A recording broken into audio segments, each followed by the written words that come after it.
Good morning, students. In the last class, we discussed about centralized SPC. What is centralized SPC? A single processor is going to control all the exchange functions, right? Now, in this class, we will discuss about the distributed SPC. So, what is the meaning of distributed SPC? So, the control functions of an exchange are shared by number of processors. Hence, the name distributed SPC. Okay. So, since we are distributing the control functions to many processors, we can use a low-cost processor. But in case of central SPC, since single processor is going to handle all the control functions, we have to use an high-end processor, which is having high cost.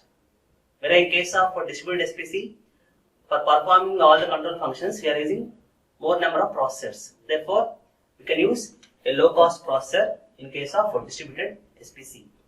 Okay, that's the background work. And what is the advantage? In case of central SPC, if any fault occurs, then the entire exchange has to wait until the secondary processor is brought into the operation, right? But in case of distributed SPC, since you are dividing it into number of blocks, the exchange divided number of blocks, even a fault occurs in one block means the remaining blocks can operate the remaining exchange functions. Therefore, it is having better availability and better reliability when compared with the centralized SPC. Okay. Now, so we can decompose these distributed SPC functions in either vertical manner or in terms of horizontal manner. So, what is the meaning of a vertical decomposition? We are going to divide the exchange into number of blocks. Okay, each block is going to perform all the control functions for the given area. That is called as vertical decomposition. For example, if this is an exchange, okay, this exchange is divided into number of blocks. Okay, each block is going to perform all the control functions for the given area. Okay, this type of decomposition is called as vertical decomposition. Okay, even inside this block, it contains again two processors. One is called as main processor, another is called as redundant processor. Okay, these processors may operate in any one of the mode, like we seen in dual processor, a standby mode, or in synchronous duplex mode, or in load sharing mode. Okay, so this is a block diagram of vertical decomposition of distributed SPC. So this is the entire control system. So it is divided into number of blocks. Okay. So each block is going to perform all the control functions. What are the control functions in exchange? First one is event monitoring and distribution. Second one is call processing.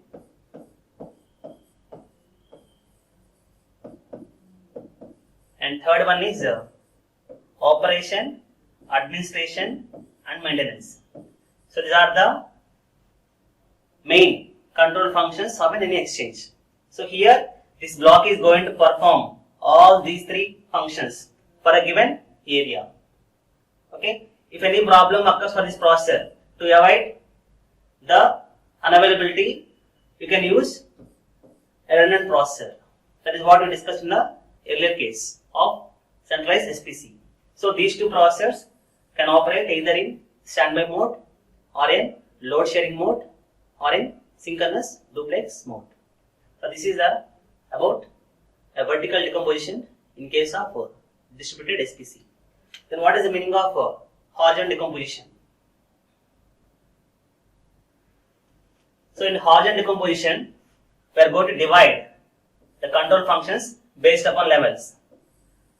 So in case of centralized SPC, we already seen that based upon real-time constraints, we divide the control functions into three levels. So level 1, level 2 and level 3. So in level 1, we can see operation, administration and maintenance. In level 2, we see call processing. In level 3, we see event monitoring and distribution. So in case of horizontal decomposition, we are going to divide the control functions in terms of levels. Okay. So one processor is going to perform this EM&D operations, and one processor is going to perform this call processing, and another processor is going to perform this operation, administration, maintenance. Okay, one or many functions. So this type of decomposition is called as horizontal decomposition in case of distributed SPC. So for example, similar case, if any problem occurs for this processor, then what have to do? Processor. Okay, so we can use a chain of processors here, so that in each level, so that if any fault occurs for the first processor, the second processor is going to handle the entire load or entire control functions of that level. So this type of decomposition is called as horizontal decomposition. Now you can see here. So level 3 are done by a level 3 processor, and level 2 operations are control functions are done by a level 2 processor, and then level 1 processor is used for performing the level 1 control functions. Okay. Here are using some, we can call this as redundant processors. Redundant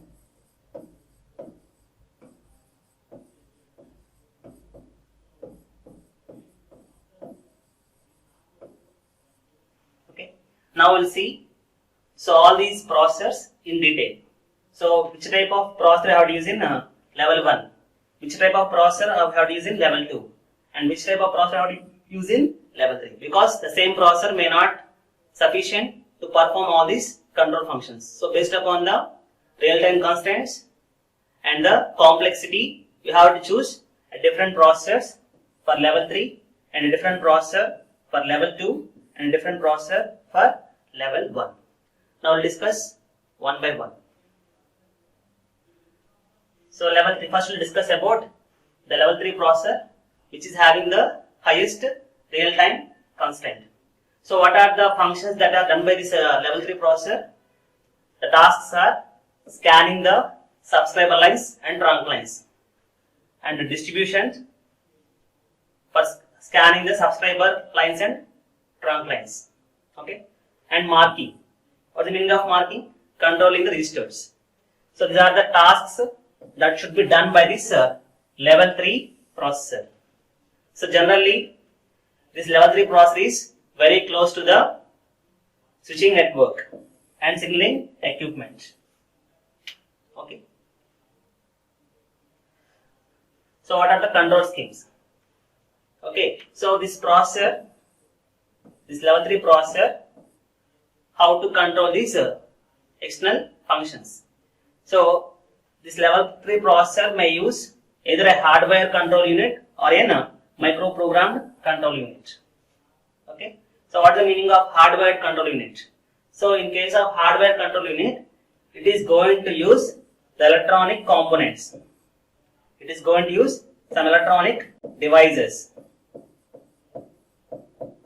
to sense as well as to perform the control functions.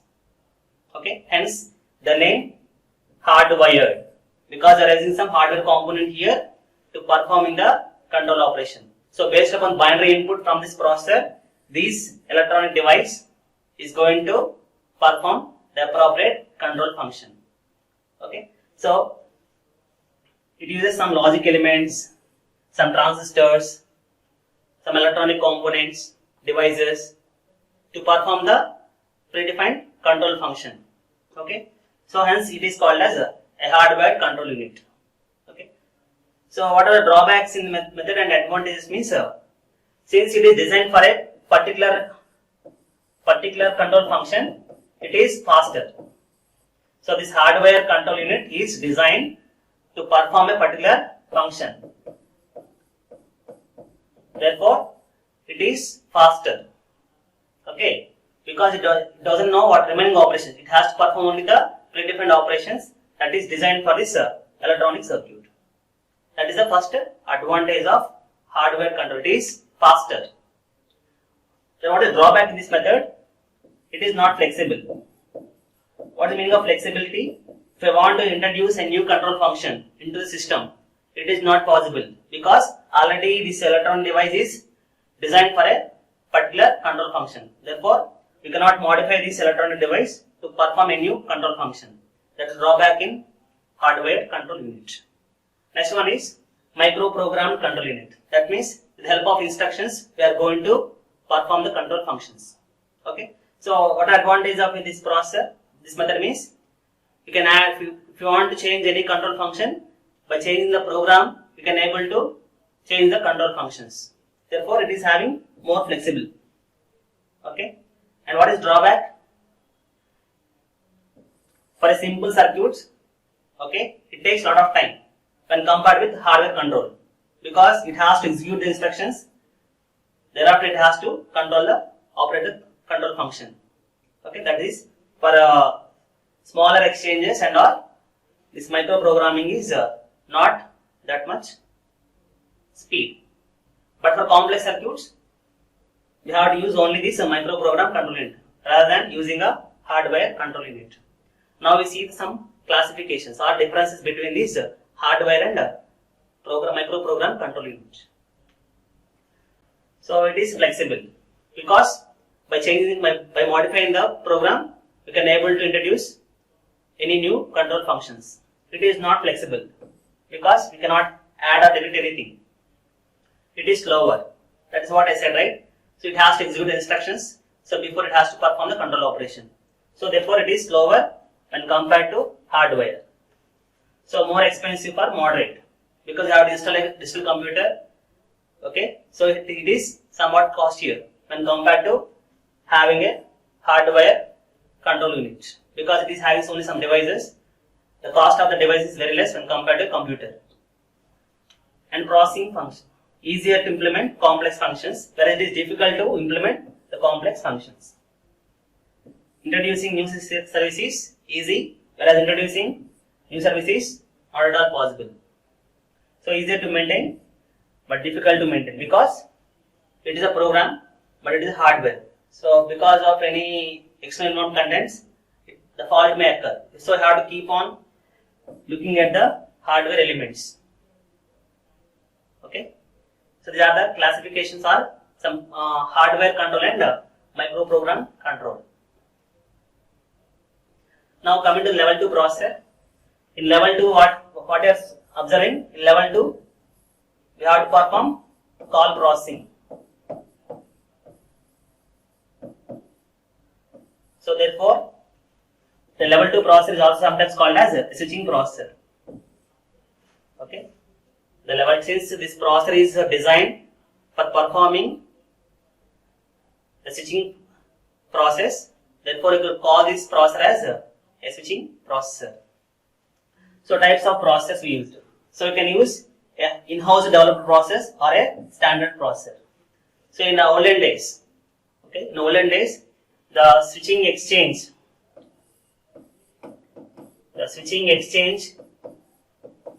manufacturers,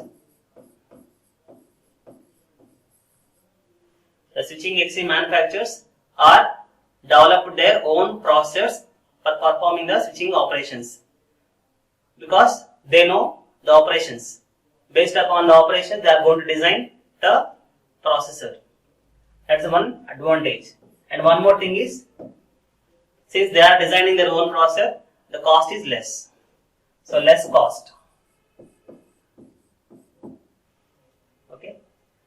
Now coming to the standard processor. So because of developments in the VLSI technology, okay, the processor developed in such a way that they can handle these switching tasks. In the olden days, the availability of the available processors are unable to perform these switching process tasks. Okay, so that the exchange itself, they are trying to manufacture their in-house processors according to their constraints. Okay, because of that reason, the cost of processor is less. Okay, so this is having the second highest real-time constraint among all the three processors. So what are the specifications, characteristics of this switching processor?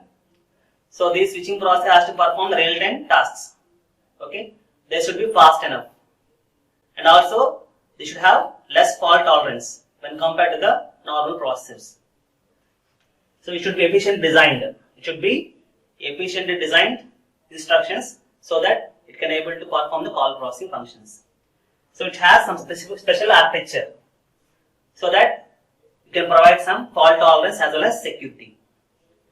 So one more thing is, so this processor is going to connect with some peripherals which are different with normal peripherals of a computer, because the switching processor is going to interact with the peripherals such as telephone sets, scanners, distributors. So that is the reason why they should design this processor in such a way that they can able to couple with these peripherals. Along with these peripherals, it can also couple with the normal data transfer peripherals such as magnetic tape recorders, magnetic tapes,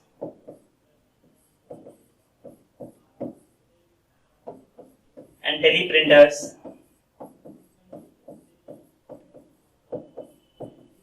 Okay, so not only with the such telephone peripherals, this processor should also communicate with the normal peripherals, normal data communication peripherals such as magnetic tapes as well as teleprinters. So in such a way, we have to design this switching processor. That is for a level 2 processor. Okay, so level 2 processor is going to perform so much real-time constraints. So it has to establish connection between calling and call subscriber, to note down the traffic. Okay, so all these are done by this level 2 processors.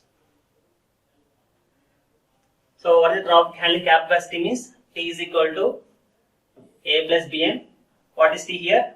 The load of the switching processor measured by its occupancy. And what is A? A is the fixed overload depending on the exchange capacity, and B is the average time to process one call, and where N is the number of calls per unit time. So this is the traffic handling capacity. You should design this switching processor to handle such a traffic based upon the given exchange and its exchange capacity. So for different exchanges, the traffic handling capacity is different. So based upon that, for a bigger processor, for bigger exchanges, you should design this switching processor with high density when compared to a processor which is handling a small exchange. And last one is the level 1 processor. Okay, this level 1 processor is going to perform the operation, administration and maintenance functions, control functions. So these functions are very complex. These functions are very complex. Therefore, the software required for performing these functions is volume is more. The volume of the software performing these control functions will occupy large disk space. Therefore, unlike the previous processors, this processor is going to occupy larger disk space when compared to the previous ones. That's the first point. And the second point is,